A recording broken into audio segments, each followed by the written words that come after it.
Hello everyone, welcome to the class. जी, आपके लिए नया सेगमेंट चालू हो रहा है, नई सीरीज एक तरीके से चालू हो रही है। अभी 12th स्टैंडर्ड आने वाले हैं। मतलब 12th स्टैंडर्ड अभी शुरुआत होने वाली है आपकी। बहुत जल्द कुछ 11th स्टैंडर्ड के स्टूडेंट्स हैं जिनकी 11th स्टैंडर्ड की एग्जाम्स कंप्लीट होने वाली है। तो ये सीरीज उन लोगों के लिए है जहाँ पे आप लोगों को यहाँ पे सारी चीज़ें एडजस्टमेंट्स के रूप में कंटिन्यूस बेसिस पे वीडियोस आपको मिलते रहेंगे, जहाँ पे आपके सारे एडजस्टमेंट्स क्लियर हो जाएंगे। तो अगर आप 12th स्टार्ट कर रहे हो तो ये एक एडजस्टमेंट्स की सीरीज़ आपको काफ़ी अच्छी तरीके से समझनी चाहिए। और प्लीज़ इसको सक्सेस बनाइए, शेयर कीजिएगा अपने फ्रेंड्स के साथ जितना हो सकता है उतना ज़्यादा से ज़्यादा, ताकि इस प्रकार और भी मैं आपके लिए इस तरीके से सेशंस अच्छी तरीके से लाते रहूँ। तो मूविंग फॉरवर्ड आगे बढ़ते हैं। तो ये आपको कहाँ कहाँ पे काम आने वाला है, जैसे आपका 12th स्टैंडर्ड के अंदर टॉपिक है पार्टनरशिप फाइनल अकाउंट्स, फिर plus NPO that is non for profit organization, उसके बारे में और कभी बाद में बातें करते रहेंगे। तो उसके अंदर ये सारी की सारी चीज़ें आपकी बेस बनने वाली है और ये सारी चीज़ें आपको आनी बहुत ज़रूरी है। सो मूविंग फॉरवर्ड स्टार्ट करते हैं। तो सबसे पहले यहाँ पे ये रहा आपके लिए, दैट इज क्लोजिंग स्टॉक। जी सर, ये क्लोजिंग स्टॉक है क्या? जब हम क्लोजिंग स्टॉक की बात करते हैं, एडजस्टमेंट्स क्या होता है? एडजस्टमेंट्स ये होता है, there is a time difference between finalisation of accounts and financial ending. अगर मैं आपको कहूँ यहाँ पे, पहले तो एडजस्टमेंट ठीक है, हर कोई बताएगा यार एडजस्टमेंट के दो इफेक्ट होते हैं। भाई ऐसा क्यों होता है? जब मैं आपको कहता हूँ कि 31st मार्च, जब मैं आपको कहता हूँ 31st मार्च, 31/3/2022 या 23, जो भी हो, ये डेट्स है। अब उसका अकाउंट्स फाइनलाइजेशन फॉर एग्जांपल हो रहा है हमारा 5 जून को हो रहा है 2022। So there is an gap of April May, मतलब 2 मंथ्स और कुछ डेट का क्या है, फासला है। तो इसके बीच में कुछ चीजें हमें पता चलती है which are pertaining to this financial year. समझ में आया? कुछ ऐसी चीजें होती हैं which are pertaining to this financial year, वो हमें वहां पे पता चल जाती है। इसके वजह से होता क्या है, एडजस्टमेंट्स हमें करने पड़ते हैं। तो बस ये वही बात है। तो समझते हैं चीजें किस प्रकार है। जब मैं कहता हूं क्लोजिंग स्टॉक, जब मैं क्या कह रहा हूं आपके लिए क्लोजिंग स्टॉक, तो इसके दो इफेक्ट्स आपको हमेशा देखने मिलेंगे। तो पहला इफेक्ट कहाँ पे होगा, क्या नहीं होगा, जरा सोच समझ के आंसर दीजिएगा।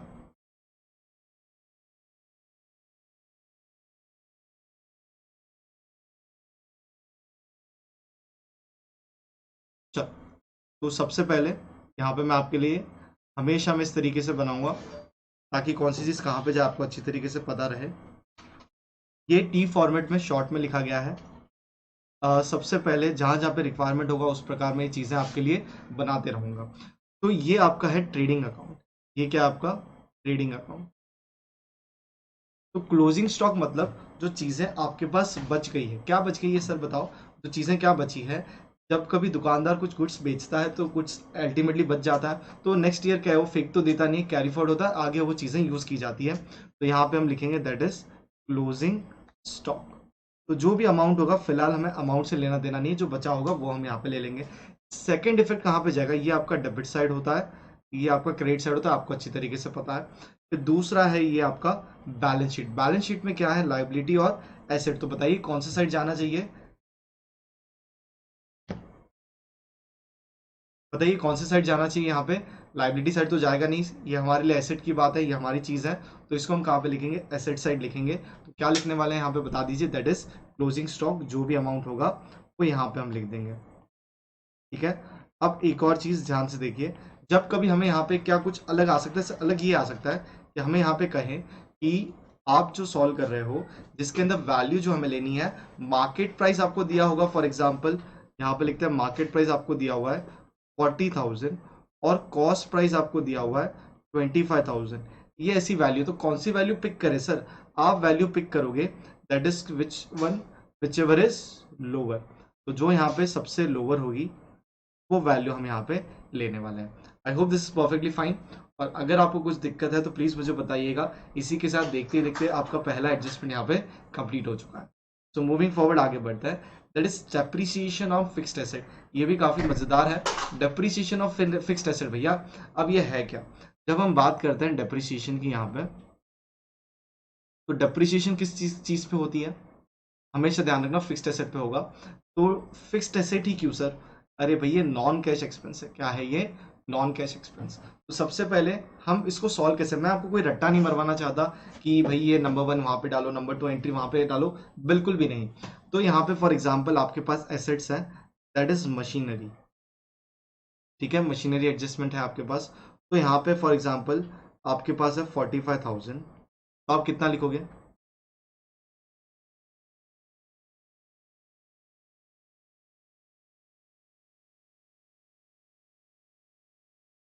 चलो, तो फॉर एग्जांपल आपके पास क्या है यहाँ पे अमाउंट? मशीनरी, मशीनरी आपने लिखा, या आपके पास फर्नीचर है, जो भी आपको ठीक लगे, वो कितना आपके पास? 1,00,000 रुपये। अच्छा सर, डेप्रीशिएशन कैलकुलेट कैसे करने? काफ़ी आसान है, जो आपको परसेंटेज आपको टेक्स्ट बुक में दिया रहता है। तो यहाँ पे मैं कहता हूँ 10% डेप्रीशिएशन, तो वो कितना होगा? 10,000, और इसको लेस करोगे तो बाहर कितना चला जाएगा आपका? 90K। अच्छा, ये खर्चा है आपके लिए, खर्चा है तो कौन से साइड आएगा? ट्रेडिंग की P&L। ट्रेडिंग में जो भी गुड्स के डायरेक्टली कनेक्टेड है वो सारी चीजें वहां पे आएगी, और इनडायरेक्ट चीजें कहाँ पे आ जाएगी? आपकी P&L अकाउंट में। तो ये आप P&L अकाउंट में लिखोगे as a what? To depreciation, और अंडरलाइन करके डेप्रीसिएशन किस चीज पे सर बताइए? ये डेप्रीसिएशन है आपका फिक्स्ड एसेट, जो कि है आपका फर्नीचर, जो है 10,000, डायरेक्टली आउटर कॉलम में आप लिख दोगे तो भी आपका काम बन जाएगा। और ये बैलेंस शीट कौन से साइड है? Asset side. तो इस तरीके से आपको ये सारी की सारी चीजें ध्यान रखनी है। तो ये है आपका डेप्रीसिएशन ऑन फिक्स्ड एसेट, जिसको हमने कंप्लीट किया। इसके पहले क्या पढ़ा था हमने यहाँ पे? कि भाई हमने यहाँ पे पढ़ा था दैट इज क्लोजिंग स्टॉक, और ये सेकंड एडजस्टमेंट हमने अभी जस्ट कंप्लीट किया, that is depreciation on a fixed asset. तो ये चीजें आपकी इस प्रकार कंप्लीट हो चुकी है। तो मूविंग फॉरवर्ड आगे बढ़ते हैं। आउटस्टैंडिंग एक्सपेंसेस, जी सर बताइए जरा, आउटस्टैंडिंग एक्सपेंसेस क्या होता है? ये एक्सपेंसेस वो होता है जो आपको देने बाकी। अच्छा सर, देने बाकी मतलब क्या? देखो भाई, बिजनेस चलते रहता है कंटिन्यूस बेसिस पे, बिजनेस में कोई रुकावट आती नहीं है, हाँ या ना? जब कभी हम कोई काम करते हैं या जब कभी हम कोई कार्य करते हैं, एक सिंपल सा हिसाब ये लगता है कि बिजनेस कंटिन्यू बेसिस पे चल रहा है, मार्च आ चुका है, तो ऐसा कुछ अलग होता है क्या बिजनेस में? जी नहीं, ऐसा कुछ भी अलग नहीं होता है, वो बस फाइनेंशियल ईयर एंडिंग है। हाँ, उस टाइम पे अकाउंट्स कुछ हमें थोड़े बहुत सेटल करने पड़ते हैं, तो उस चक्कर में हमें पता चलता है कि भाई अभी तो हमने सर्विस यूज की, हम कैसे पहले पैसे देते हैं। फॉर एग्जाम्पल लाइट बिल, आप पैसा देना चाहते हो, लेकिन आप कैसे दोगे? मार्च का बिल ही अप्रैल में आएगा, मार्च में जो आप इलेक्ट्रिसिटी कंज्यूम करने वाले हो उसका बिल ही अप्रैल को आने वाला है, तो वो पता चलेगा, तब आप उसको मार्च के हिसाब में डालोगे। अच्छा, सैलरी जो पगार पानी होता है जो एम्प्लॉइज का, जो या वेजेस पे जो काम करता है, वो पूरा मंथ में काम करेगा, उसके बाद उनको सैलरी मिलने वाली, ऑब्वियस सी बात है। तो जब उनको जो सैलरी मिलने वाली है उसके अंदर क्या होने वाला है बताओ ना जरा। वो पेमेंट कब करेंगे? वो पेमेंट करने वाले हैं, जो मालिक है वो भाई अप्रैल में करने वाले, पर वो सर्विसेज तो ली गई है मार्च में। तो ये आउटस्टैंडिंग है भैया, खर्चे देने बाकी, हमें पता ही नहीं खर्चे कितने हो रहे, तो हम दे कैसे? तो समझ में आया? तो इसका करना क्या है? तो सबसे पहले इसका आप पहुंचोगे यहाँ पे, that is which account? Profit and loss account, ठीक है। और यहाँ पे आप लिखोगे दैट इज टू, बोलो फटाफट क्या लिखना है यहाँ पे? टू, हमें क्या लिखना है? टू सैलरी ले रहा हूं मैं, ठीक है। टू सैलरी कितना है भाई? For example 1,00,000। अच्छा, और ये सैलरी जो है ये 1,00,000 रुपये पेमेंट की गई, किसको की गई है भाई? हो चुका है, एम्प्लॉयज को दी है। अच्छा, कितना देना बाकी है? 20,000 देना बाकी है। तो यहाँ पे हम लिखेंगे add outstanding how much? 20K। तो टोटल आप कितना पॉइंट बुक करोगे? 1.2 लाख, मतलब 1,20,000 रुपए। समझ में आ गया? तो ये आप किसको पे करने वाले हो? मतलब ये एक्चुअल एक्सपेंस है आपका। तो ये आपका P&L अकाउंट डेबिट साइड आ गया। ऑब्वियस सी बात है कि खर्चा बढ़ रहा है ना, आउटस्टैंडिंग खर्चा बढ़ने वाला है, ऑब्वियस सी बात है, तो खर्चा उस पर्टिकुलर रिस्पेक्टिव एक्सपेंस के लेजर में आपको बढ़ा देना है। अच्छा, पैसा बढ़ रहा है मतलब क्या? आपको लोगों को पैसे चुकाना है भैया, एसेट की लाइबिलिटी, कुछ सोच के बताइए। तो यहाँ पे बैलेंस शीट, ये लाइबिलिटी है और ये क्या है आपका? एसेट है। तो भाई कहाँ पे लिखोगे बताइए इसको? तो यहाँ पे आप लिख दोगे दैट इज आउटस्टैंडिंग एक्सपेंस, और अंडरलाइन करके एक सिंगल एक्सपेंस यहाँ पे फिलहाल, दैट इज सैलरी, और वो कितना है? 20,00,000, सॉरी 20,000। तो यहाँ पे हमें उससे लेना देना नहीं है, किससे? 1,00,000 से लेना देना हमें बिल्कुल भी नहीं है। समझ में आ गया हमें? क्योंकि वो ऑलरेडी खर्चे में डाल दिया गया था। तो यहाँ पे किसकी बात हो रही है? यहाँ पे ओनली जो आउटस्टैंडिंग है, क्यों आपने दिया नहीं, देना बाकी है, वो आप दोगे, तो आपको पता चला है बाद में, क्योंकि खर्चा पता ही नहीं था, तो उसको आपने बढ़ा दिया, और लाइबिलिटी साइड भी आपने 20,000 बढ़ा दिया। तो इस तरीके से तीसरा एडजस्टमेंट भी आपने यहाँ पे कंप्लीट कर लिया है। सो मूविंग फॉरवर्ड आगे बढ़ता है। Outstanding income. अच्छा सर, ये आउटस्टैंडिंग बोले तो बाहर खड़ा हुआ है ऐसा समझे, बाहर भाई रुका हुआ है कोई, तो खर्चा रुका हुआ था, तो खर्चा तो हमें बुक करना था, बढ़ा दिया। अच्छा फिर क्या है आपके पास आउटस्टैंडिंग इनकम। ये आउटस्टैंडिंग इनकम क्या है सर बताइए। ये आउटस्टैंडिंग इनकम ये है कि आपको पैसे मिलने वाले हैं, बाहर खड़े हैं भाई, आ रहे वाले, पर इनकम है ना आपकी, आपकी एक्रू हो चुकी है, आपको मिली नहीं है। तो देखो यहाँ पे करना क्या है, तो वापस से सेम वही चीज, आप कहाँ पे लिखोगे पीएनएल अकाउंट। ठीक है, कहाँ पे लिखोगे पीएनएल अकाउंट, ये आपका डेबिट साइड है और ये आपका क्या है क्रेडिट साइड। क्या लिखोगे यहाँ पे, for example bye interest on FD. FD बोले तो फिक्स डिपॉजिट आपने करके रखा होगा, उसके ऊपर कुछ आपको इंटरेस्ट मिल रहा है, तो वो कितना है, फॉर एग्जाम्पल 50,000। अच्छा, पर आपने ये एफडी निकाली थी, 50,000 आपको मिल गया, लेकिन आपको मिलना चाहिए था 60। अच्छा सर 60 क्यों मिलना चाहिए था, अरे भाई आपने एफडी कब निकाली है, आपने एफडी निकाली है भाई कौन से टाइम पे निकाली है एफडी बताओ मुझे। भाई आपने कोई मिड में, हर कोई 1 अप्रैल को ही काम करता है क्या नया फाइनेंशियल, नहीं भैया, तो आपने कभी लेट निकाली होगी, उसका वो 50,000 मिल चुका है और आपको मिलने वाला है। एम आई क्लियर मैं क्या कहना चाह रहा हूं मैं, तो यहाँ पे ऐड आउटस्टैंडिंग इनकम लिख दो, या आप क्या लिख सकते हो एक्रूड, डिपेंडिंग अपॉन क्वेश्चन में क्या कहा गया है एक्रूड इनकम। तो वहां पे भी कितना लिखेंगे भाई बताओ जरा, दैट इज 5,000 कह लो, कितना 10,000 कहा था ना मैं, ठीक है 10,000 ले लो, तो आउटर कॉलम में कितना हो जाएगा 60,000। अच्छा ये फायदे वाली बात है क्या, अरे बताओ ना, ये फायदे वाली बात है, जी हाँ ये फायदे वाली बात है, ये क्या है एकदम फायदे वाली बात है। चलो, तो आउटस्टैंडिंग एक्सपेंस था, मतलब आपके लिए लाइबिलिटी थी, अब ये आपके लिए क्या हो जाएगा एसेट हो जाएगा। यहाँ पे आके लिखते हैं एसेट, और क्या लिखेंगे हम आउटस्टैंडिंग इनकम, और आप उसको अंडरलाइन करके ये हेड बना दिया आपने, या तो आप आउटस्टैंडिंग इंटरेस्ट ऑन एफडी लिखोगे तो भी चलेगा, तो यहाँ पे लिखता हूं मैं interest on FD, that is how much 6,000। अगर आप यहाँ पे एक चीज गौर करोगे,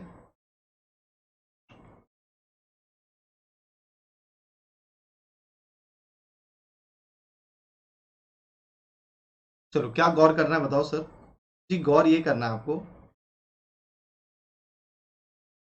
कि किस चीज की एंट्री आप पास करते हो, यहाँ पे आप वो चीज की एंट्री पास करते हो जो डिफरेंस है, मतलब आउटस्टैंडिंग कितना था, ये था, आउटस्टैंडिंग कितना था 10,000 था।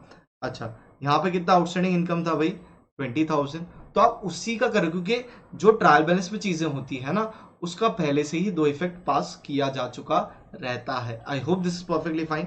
So moving forward, prepaid expenses, अब ये क्या है प्रीपेड एक्सपेंसेस बताओ जरा सोच समझ के, भाई प्रीपेड आपने पहले से ही इसको भर के कंप्लीट कर दिया है, दिस इज प्रीपेड, अरे अच्छी बात है ना, प्रीपेड खर्चा पहले ही करके रख दिया है।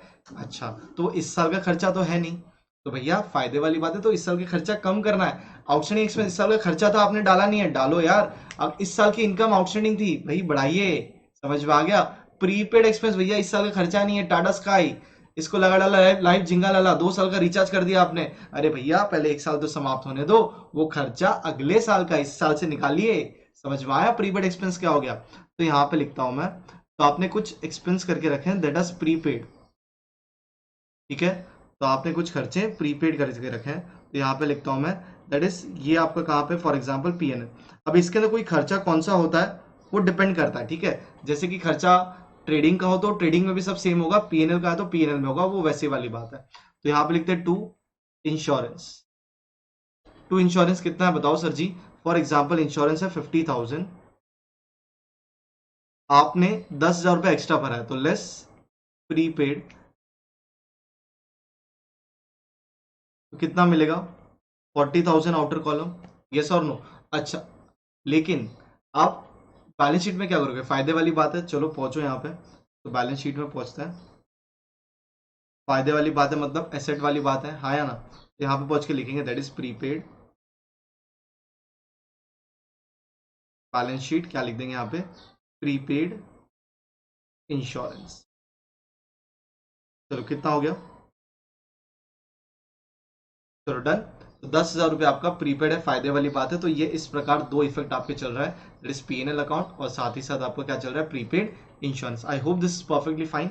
सो मूविंग फॉरवर्ड आगे बढ़ता है, तो इनकम रिसीव्ड इन एडवांस, तो यहाँ पे जो आपको कुछ इनकम मिली है, this is received in advance, pre received है, बराबर है। कितनी अच्छी बात है, आपने जो पैसे आपने लगाए थे जहाँ पे इंटरेस्ट के, तो आपको इनकम किसी ने एडवांस में दे दी भैया, कितनी अच्छी वाली बात है।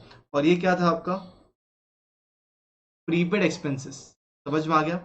चलो, इज दिस परफेक्टली फाइन। अब यहाँ पे इनकम रिसीव्ड इन एडवांस, तो चलो बताते हैं। फॉर एग्जाम्पल, आपने मुझे कुछ पैसे दे दिए, बोले सर आप अच्छा पढ़ा रहे हो, आप आगे की भी हमारे भाई फीस ले लीजिए, आप अभी हमें हमारा एडमिशन बुक कर लो। मैं कहता हूँ ठीक है, तो मैं यहाँ पे लिख देता हूँ बाय फॉर एग्जाम्पल सेल्स या बाय ट्यूशन रिसीट्स। ठीक है, क्या लिखा मैंने, बाय ट्यूशन रिसीट्स। कितना, फॉर एग्जाम्पल मुझे 50,000 फीस मिल चुकी है, लेकिन क्या ये 50,000 मेरी इनकम है फिलहाल के लिए?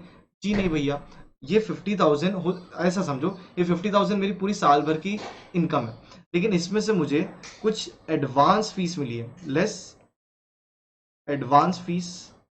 चलो, कितना एडवांस फीस है यहाँ पे, फॉर एग्जाम्पल 5,000 रुपये किसी ने मुझे एडवांस फीस के रूप में दिए थे कि अगले साल के लिए बुकिंग अमाउंट पकड़िए। तो मेरी करंट ईयर की इनकम कितनी हुई, 45,000 हुई। अच्छा, तो ये 5,000 क्या है, अगर वो बच्चा मुझे इससे रिटर्न मांगता है तो मैं उसे रिटर्न कर दूंगा, तो ये मेरे लिए क्या हो जाएगा, लाइबिलिटी हो जाएगी ना, तो ये मुझे रिटर्न करना पड़ेगा। तो ये मैं यहाँ पे लिखता हूँ, दैट इज लाइबिलिटी साइड। ये बैलेंस शीट है आपकी, और ये आपका प्रॉफिट एंड लॉस समझ लीजिए,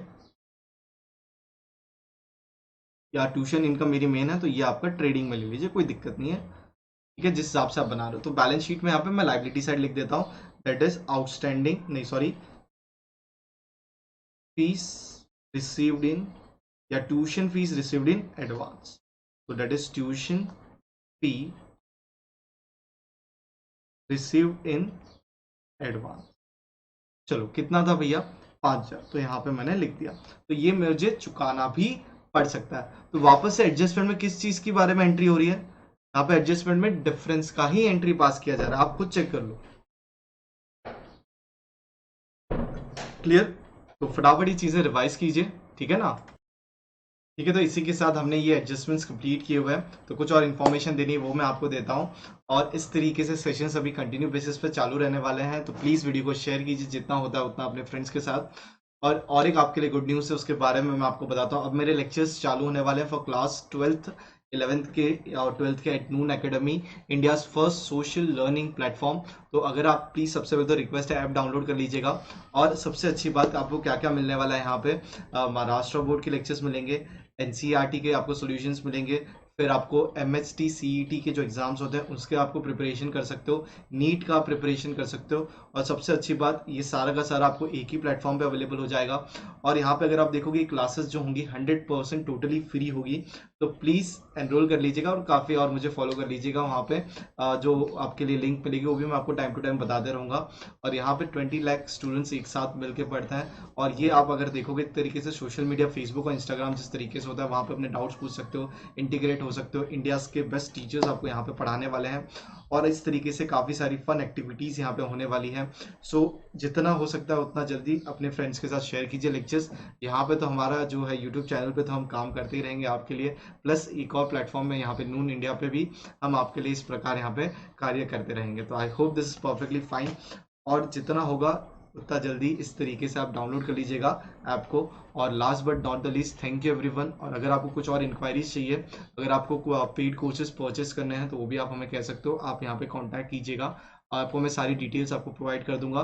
तो सबसे इंपॉर्टेंट है, शेयर कीजिए लेक्चर्स की लिंक अपने फ्रेंड्स के साथ। और बहुत धमाके आपको मिलने वाले हैं पढ़ाई के रूप में, बहुत सारी सीरीज चालू होने वाली हैं। तो stay tuned for all the updates. और सबसे इंपॉर्टेंट, सोशल मीडिया पर हमें फॉलो कर लीजिएगा, उन सब की लिंक आपको डिस्क्रिप्शन बॉक्स में मिल जाएगी, इंस्टाग्राम, फेसबुक, यस और नो, वहाँ पे सारे लेक्चर्स के अपडेट्स आपको आते रहते हैं। So bye bye everyone, take care, मिलते हैं अगली क्लास में, तब तक ध्यान रखिए।